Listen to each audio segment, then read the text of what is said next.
के लिए अलग अलग काम दिए गए थे। दुर्योधन को धन का प्रबंधन और कर्ण को ऋषियों और याचकों को दान देने का काम दिया गया। श्री कृष्ण उस यज्ञ में अग्रदेवता थे, फिर भी उन्होंने स्वयं ब्राह्मणों और ऋषियों के पैर धोने का कार्य लिया। यज्ञ में ऋषि कणाद को भी मनाकर वही लाए थे। केवल श्री कृष्ण को ही भगवान विष्णु का परमावतार और उनके सर्वाधिक समकक्ष माना जाता है, क्योंकि वे नारायण के 16 कलाओं से युक्त थे। उन्होंने अपने गुरु संदीपनी के आश्रम में केवल 64 दिनों में 64 विद्याओं का ज्ञान अर्जित कर लिया था। कहा जाता है कि श्री राम भगवान विष्णु के 12 गुणों के साथ अवतरित हुए, इसीलिए उनमें मानवीय गुण अधिक था और उन्हें पुरुषोत्तम कहा गया, किंतु श्री कृष्ण भगवान नारायण के सभी 16 गुणों के साथ जन्मे, जिस कारण उन्हें परमावतार कहा गया। यही कारण है कि जहाँ श्री राम को सभी दिव्यास्त्र तपस्या अथवा गुरु से प्राप्त करने पड़े, वही श्री कृष्ण को वो स्वतः ही मिल गए। अनुश्रुतियों के अनुसार श्री कृष्ण ने आधुनिक मार्शल आर्ट का विकास ब्रज क्षेत्र के वनों में किया था और रासलीला और डांडिया उसी का अंत्य रूप है। कलारीपट्टू का प्रथम आचार्य उन्हें ही माना जाता है और इसी कारण द्वारका की नारायणी सेना आर्यावर्त की सबसे भयंकर प्रहारक सेना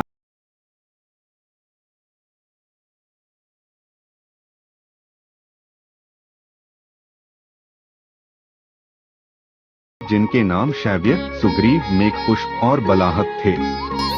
श्री कृष्ण के धनुष का नाम श्रांग था, जो भगवान विष्णु का धनुष माना जाता है। इसे महादेव के पिनाक के साथ संसार का सर्वश्रेष्ठ धनुष माना जाता है। श्रांग एवं पिनाक दोनों का निर्माण विश्वकर्मा ने साथ साथ किया। एक बार ब्रह्मा जी ने जानना चाहा कि दोनों में से कौन सा धनुष श्रेष्ठ है। इसके लिए भगवान विष्णु और भगवान शिव में अपने अपने धनुष से युद्ध हुआ। युद्ध इतना विनाशकारी था कि स्वयं ब्रह्मा जी ने प्रार्थना कर युद्ध को रुकवाया नहीं तो समस्त सृष्टि का नाश हो जाता। बाद में शिवजी के पूछने पर ब्रह्मा ने श्रांग को पिनाक से श्रेष्ठ बता दिया, क्योंकि युद्ध के बीच में भगवान शिव श्रांग का सौंदर्य देखने के लिए एक क्षण के लिए स्तंभित हो गए थे। इससे रुष्ट होकर महादेव ने पिनाक धनुष को जनक के पूर्वज देवराज को दे दिया और साथ ही ये भी कहा कि अब इस धनुष का विनाश भी विष्णु ही करेंगे। बाद में भगवान विष्णु ने श्री राम का अवतार ले उस धनुष को भंग किया। महाभारत में श्रांग को कृष्ण के अतिरिक्त केवल परशुराम, भीष्म, द्रोण, कर्ण एवं अर्जुन ही संभाल सकते थे।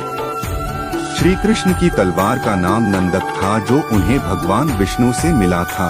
नंदक को विश्वकर्मा ने भगवान विष्णु के लिए बनाया था। इसी तलवार से उन्होंने मधु और कैटब नमक दैत्यों का वध किया था। रामायण में ये तलवार महर्षि अगस्त्य ने श्री राम को दिया था और महाभारत में ये कृष्ण को मिला था। ये इतनी शक्तिशाली थी कि एक ही प्रहार में पर्वत को भी काट देती थी। श्री कृष्ण की गदा का नाम कौमोदकी था, जो विश्व की सर्वश्रेष्ठ गदा मानी जाती है। कौमोदकी को विश्व का प्रथम और सबसे शक्तिशाली गदा माना जाता है, जिसका निर्माण स्वयं भगवान ब्रह्मा ने नारायण के लिए किया था। भगवान विष्णु से वो गदा कृष्ण को प्राप्त हुई। महाभारत में कृष्ण के अतिरिक्त कौमोदकी को केवल बलराम और भीम ही उठा सकते थे। श्री कृष्ण के शंख का नाम पांचजन्य था, जो गुलाबी रंग का था। श्री कृष्ण का मुख्य आयुध सुदर्शन नामक चक्र था, जो उन्हें श्रीहरि से प्राप्त हुआ। भगवान विष्णु को सुदर्शन महादेव ने उनकी तपस्या से प्रसन्न होकर प्रदान किया था। सुदर्शन चक्र पूरे विश्व में प्रसिद्ध था। जब सारे ओर दैत्यों का आतंक बढ़ गया और भगवान विष्णु उन्हें अपने साधारण अस्त्रों से नहीं मार पाए, तब उन्होंने भगवान शिव की 1000 वर्षों तक तपस्या की। जब रुद्र ने उनसे वरदान मांगने को बोला तो उन्होंने कहा कि उन्हें एक ऐसा दिव्यास्त्र चाहिए जिससे वे राक्षसों का नाश कर सकें। इस पर भगवान शिव ने अपने तीसरे नेत्र की ज्वाला से सुदर्शन चक्र को उत्पन्न किया, जिसमें 108 आरे थे और इसे नारायण को दिया, जिससे उन्होंने सभी राक्षसों का नाश किया। ये चक्र उन्होंने परशुराम को दिया और फिर परशुराम से इसे कृष्ण को प्राप्त हुआ।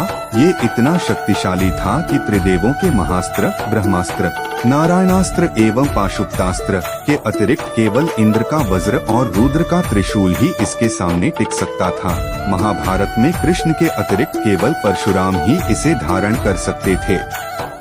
अगर आपको यह वीडियो अच्छी लगी हो तो इसे जरूर शेयर करें और इसी तरह के अन्य वीडियो देखने के लिए चैनल को सब्सक्राइब जरूर करें। आपके अनमोल सुझाव हमें कमेंट बॉक्स में जरूर बताएं।